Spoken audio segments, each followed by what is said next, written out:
You know the vibes. Welcome back to another episode of the Hoop Genius podcast brought to you by NBA 2K25. You can get your copy of NBA 2K25 pre-ordered by hitting the link in the description, and that helps support the show. So please get that done. It's myself, Mooncey, alongside me, the dynamic duo, Mr. BJ Armstrong, Mr. Scott Perry. How you guys doing today? Man, we in your world, we just trespassing, man. We not in your world, just trespassing. Very well said, Scott. Exactly. It's both worlds. Most kind enough to allow us to be in his world. Exactly. So speaking of kindness, we got a tweet come in today from Carolyn Clark, who says, Mo, you, Scott, and BJ are always welcome up to Scotland for some golf. We are 40 minutes away from St. Andrews, and Kevin, her husband, used to be a golf pro. So awesome. He's going to show us around the course. Scott, you let me know when you want to get to Scotland. The McNiven family, they're real loyal listeners of the show. They listen to the show as a family, which I think is beautiful. They're living the dream, and we're going to hit the golf course up in Scotland. Oh, we'll take Carolyn and her family up on that one. Most definitely.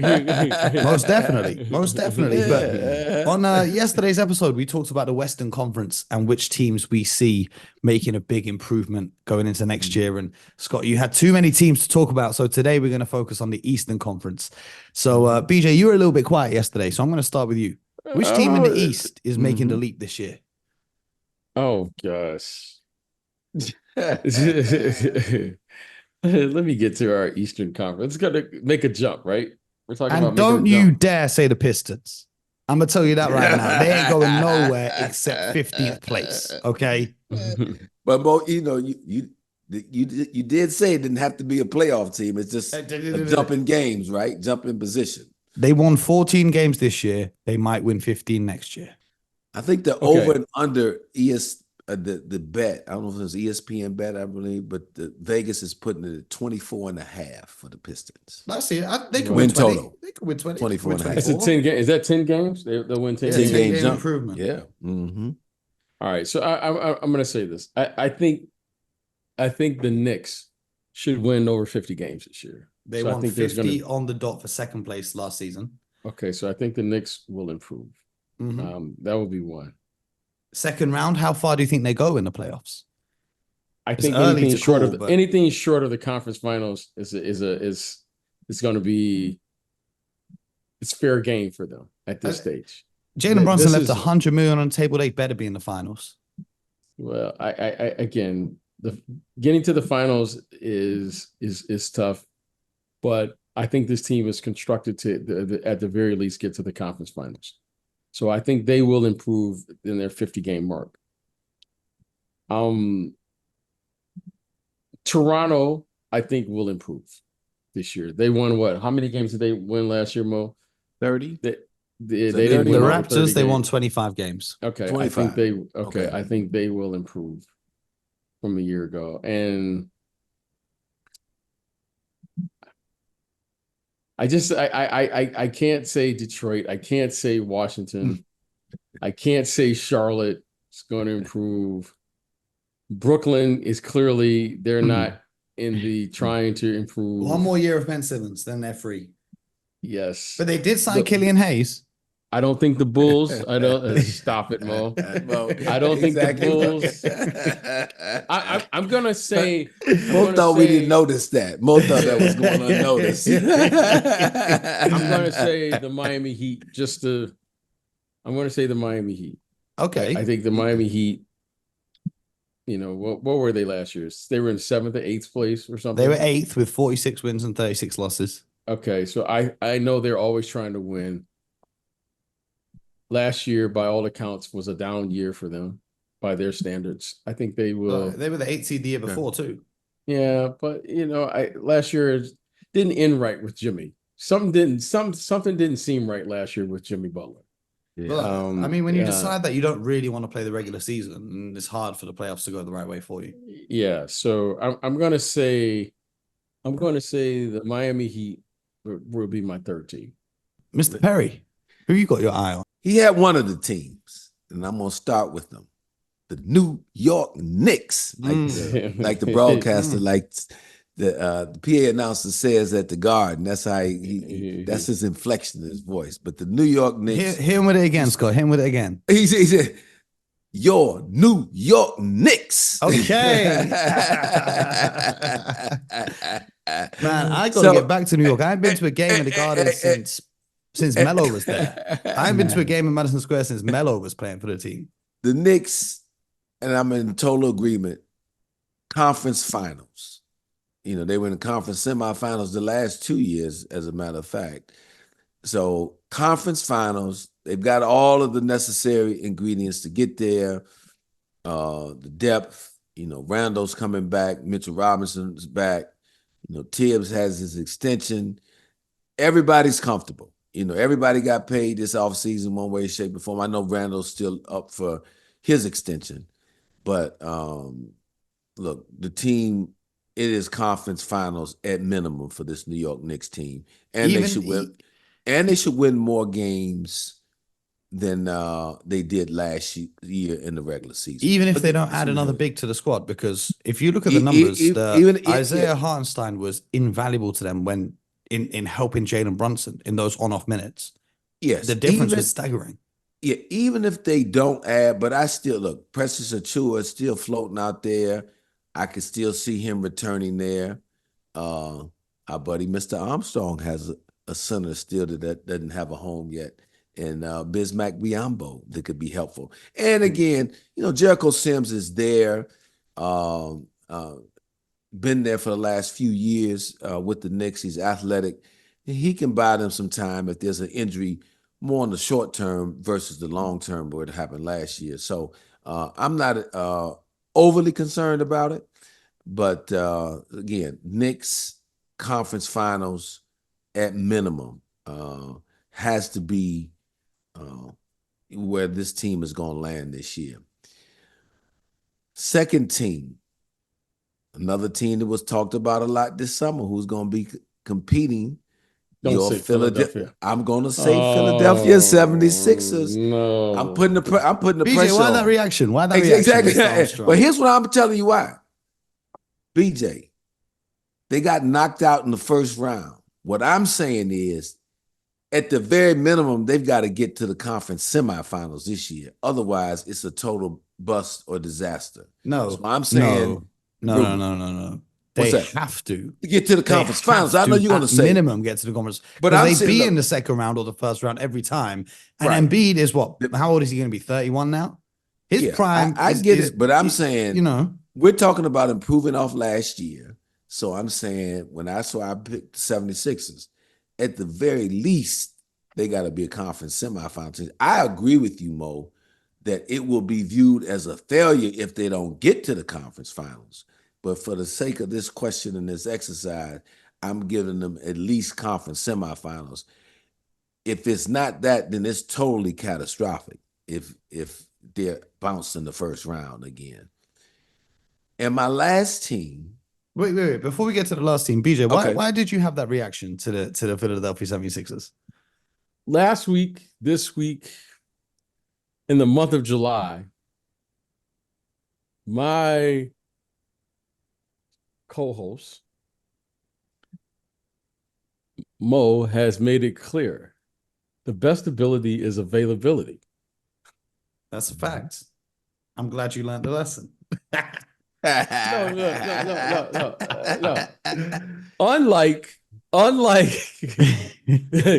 Philadelphia 76ers. I had a very valid excuse. Okay. No doubt. I'm going to say this again. Unlike the players of the Philadelphia 76ers, I had a valid excuse. Now, this isn't a talent issue. I agree with Scott. If everybody shows up, they're going to improve. They're going to be great. Everyone shows up. If we get a 75% rate of showing up, they will improve. But I don't have any confidence that that's going to happen. And I have every reason to believe as the years go by that my hope probably outweighs the reality of this situation for whatever the case may be.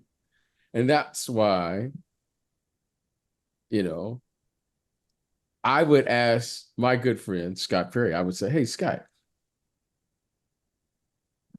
if you were given an opportunity to sign, not the talent, Paul George, not the talent. Talent Paul George becomes available, Right. everyone signs it. That's a no-brainer. Mm-hmm. Based on what we've seen, Mm-hmm. would you do that deal? That's a real legit conversation. Oh, that's legit. Yeah, and Mo and I had that conversation. I believe one of the times that you were absent from the show. You were on load management. Exactly. When you were on load management. Yeah, I was load management. I'm load management. And the big concern I had, because it's legit what you're saying, when you're talking about a 4-year deal for a guy that's in his, approaching his mid-30s already, and this past season, he played, I know it was over 70 games this year. 74. 74 games. That was the exact number. But those 3 years prior to that, he played no more than 54 games in a season. And in a couple of seasons was less than 54. Mm-hmm. I don't have it right in front of me right now. 74, 56, 31, 54, 48. Yes. Since he left OKC. So that obviously, that is a huge concern. You are absolutely right. The availability aside as well. And what I said, and Mo, you correct me if I'm wrong, but what I said at the time, that is why the Clippers held such a hard line on one of the reasons on not re-signing him to the length of the deal that he wanted, which was 4 years, and even balked at paying him the same amount of money that they were paying Kawhi Leonard for 3 years, because they already know in Kawhi Leonard what they were signing him up for, more than likely he was going to, they'd be doing great if he played 65 games a year. And to have another guy in that same bucket, and they haven't really won in a big way, that if you're the Clippers, they probably would have paid him a big figure for 2 years, maybe, just to bring it back together. But for 3 years, he was going to have to take a little less than even Kawhi Leonard got. So no, for me, you're right. When you're talking about writing a check for this, I would have been hesitant doing that from the Philadelphia side, because that's a lot of money. And, if he's, going to miss a lot of games, I won't say probability, but look, over this recent history, he's missed a lot of games. So that's a lot of money. So, but for this exercise on, naming the teams, I'm just banking on the fact that he played 74 games this year in a contract year, that he's going to feel the pressure going to Philadelphia, at least in year one, and from Joel Embiid and the city and all that you're going to get the most out of him and the most games out of him. And that's why I went with them being at least a second round team for this year. We talk about availability is the best ability, right? Mm-hmm. However, there are some cases in which the talent is so much that you accept the lack of availability, e.g. Kawhi Leonard. You know that he might not always be available, but when he is, if he's healthy for that playoff run, he might be the best player in the playoffs. Mm-hmm. Paul George last year, 19.5 points, 41% from the field as the first option for the Clippers. And he did that to go along with less than 5 assists a game. Is that worth a max contract in the NBA? There was no Kawhi Leonard to steal his thunder. And this is what he brought us in that first round of the playoffs.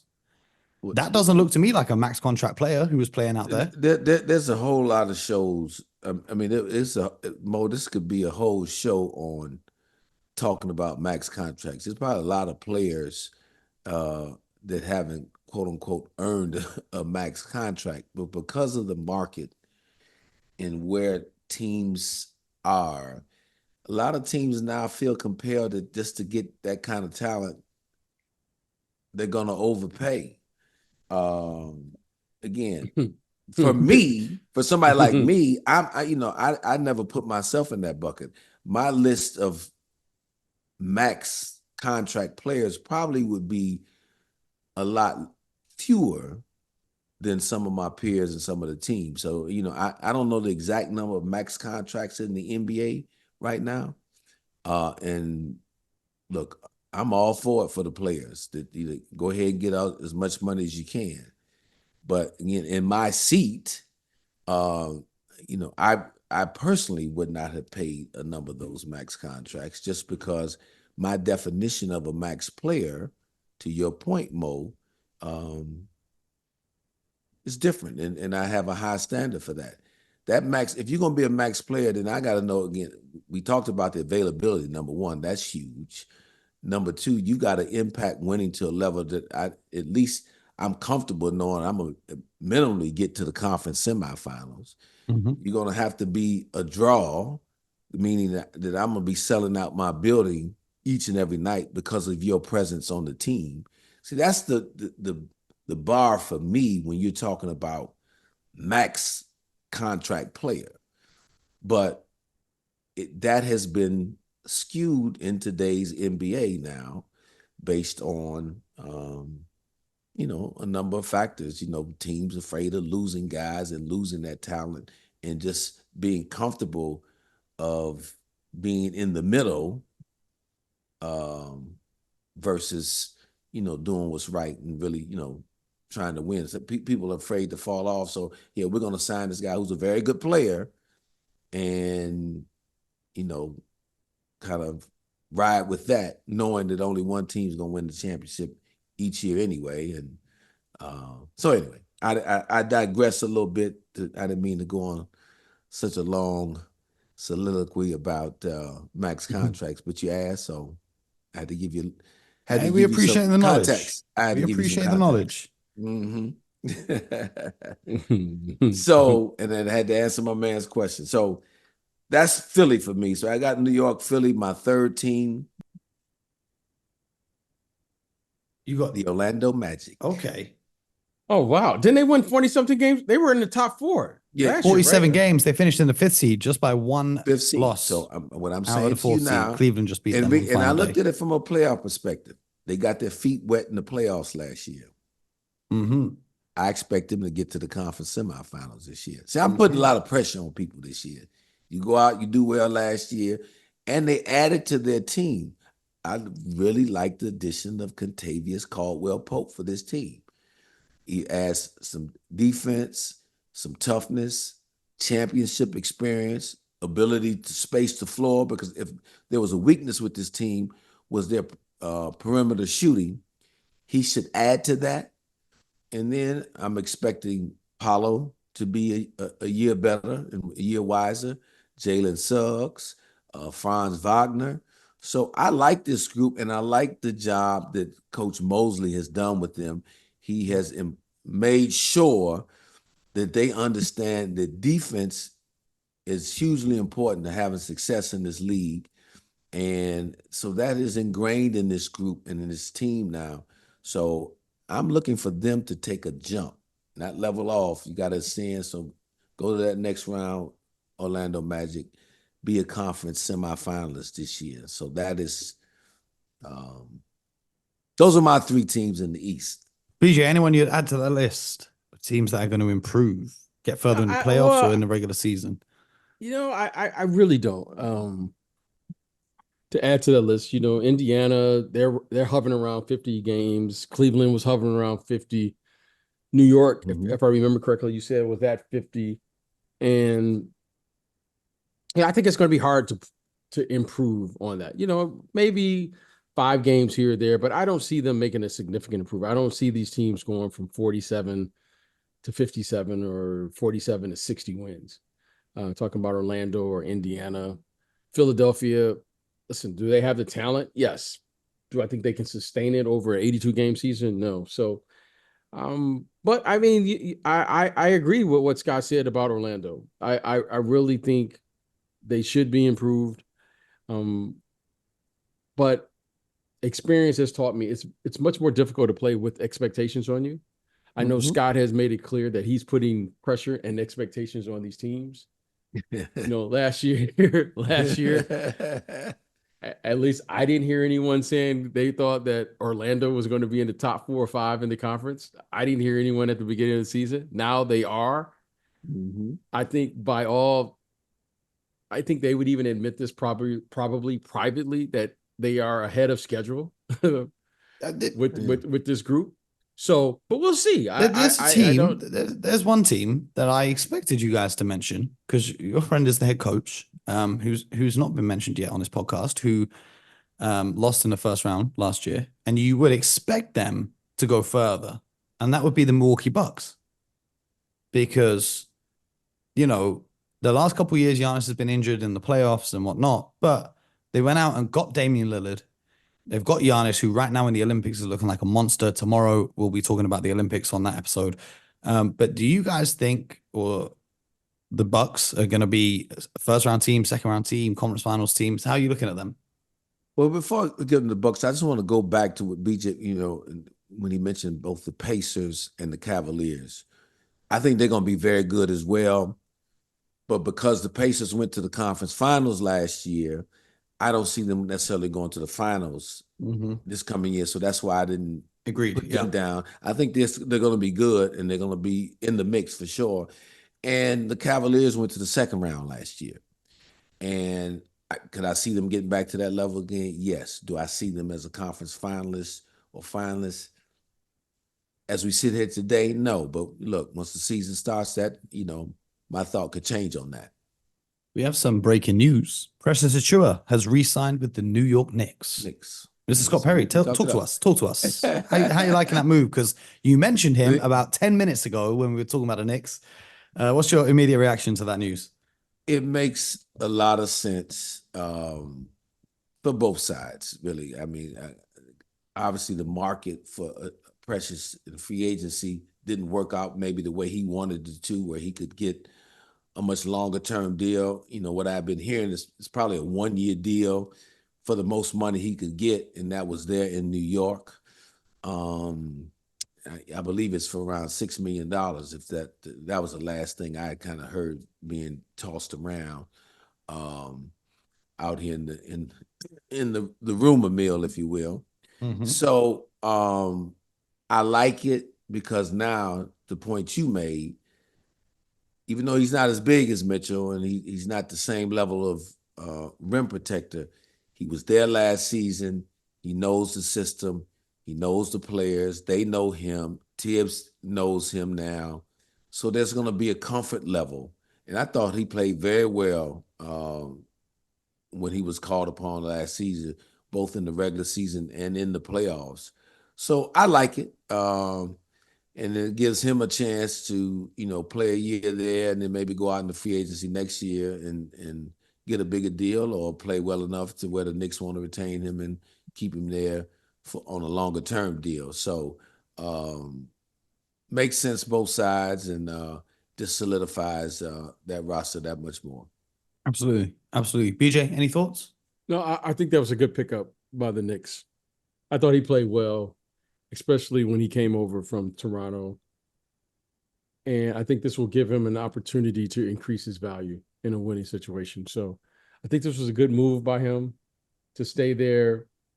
And there are going to be significant minutes for him in that role that now will be available because of the loss of, Isaiah Hardenstein. So I think this is a good move. I think he fits. And I thought he played well when the minutes were available. I mean, he started some games for them, if I remember correctly, late in the season in the playoffs. Necessary for the injuries. Yeah, I thought he did a really nice job. So, and he fits the bill, right? He's a tough player. He's athletic.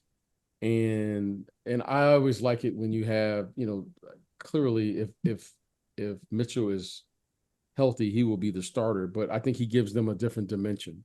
So I always like players when you don't duplicate within your roster the same type of player. So I think this was a good move for them. I don't know what the numbers are. They got him at $6 million, according to agent Raymond Brothers. I think that's a good deal for everyone involved. But more importantly, I think this will give him an opportunity to get back onto the market. And you know what? I think someone can get a really nice player. Because I think he's he's a more than serviceable player in this league. No question. Absolutely. No question. But where were we? We were talking about We're the talking Milwaukee about Bucks. Milwaukee. So Milwaukee, talk to what me. do you think look, and you and I talked about this, Mo, on the show maybe a week or two ago. Yes, Giannis has to be back and healthy. If he is, we know he's going to play like gangbusters, and he's going to give them a chance every night out. But the key for me is Chris Middleton. Can he stay healthy for the season? If Chris Middleton can stay healthy for the season and play the type of basketball that we know he's capable of playing, that makes a big difference for this team. Now, we've talked about it before, being concerned about the overall age of this group, in the regular season, and the lack of maybe athleticism, take away Giannis on, with this starting group. Brook Lopez is 36 years old, but still, a very good center, very good player. But when you talking about playing 82 games, again, how much are they going to have, on the, playing 3 games in 4 nights? So I'll have to watch that. I need to see which young player that has developed for them, whether it be Beauchamp or Green, Jackson, the kid from UConn who was a rookie last year. Green, I know, provides some shooting, but they're going to need somebody that can help bring that energy. I did like the signing of Taurean Prince, as a veteran player to this group. I did like that. I think that's going to help them. But they're a wild card team for me right now. Would I be surprised if they made a deep run in the playoffs? No. Would I be surprised if they got bumped off early? I wouldn't necessarily be really surprised about that either, because again, you got, what is Dame Lillard now? He's 34, 35 in the backcourt. And so there's questions about Milwaukee for me. What you're banking on is that there's going to be more continuity now that Doc has a full training camp, and so that they can really, iron out some, what they really want to do, and hopefully be a more cohesive group. Because that was one thing, you make a major change like that in the middle of the year with changing your coach. I never thought that this group, they showed bits and pieces of cohesion, but it's never anything consistent. So they're going to need to really get that established to be able to, in my opinion, to be a team that's going to make a deep run again. And you guys know how much I love Giannis, and it's hard for me, to pick against him. But I like those, I like Boston better. I like the Knicks better. I know we said this, but I do like Philadelphia better, even though with their frailness with some of the injuries. But I do, going in for this season, I do like Philadelphia better. And then like Orlando, Cleveland, they're going to be tough ball clubs for Milwaukee as well too. So they're going to be in that group for me, those with Orlando and Cleveland, and see what happens there. That's kind of how I have Milwaukee. BJ, you got more faith in the Bucks, because all season long you guys were talking about them being one of the top contenders last season, or are you not on the Milwaukee train, so to speak, anymore? Well, I have one word: defense. And as this team ages, right? They're aging literally right in front of us. I just don't know if they're going to have the ability to play the style that's necessary to play to get through the regular season, so that they can take advantage of a team who, frankly, I think that they're built to probably play in the playoffs when the game slows down a little bit. But they have to get through the regular season to do that. And I don't know if they can do that in the way the game will be played during the course of the regular season. They looked a little slow at times to me. They didn't look as athletic, with the exception of Giannis from a year ago. And defensively, it was a problem for this group. Now, do I expect him to be better? Yes, because of Doc Rivers and what he's going to do and he's going to bring. And Scott mentioned that he has a full training camp.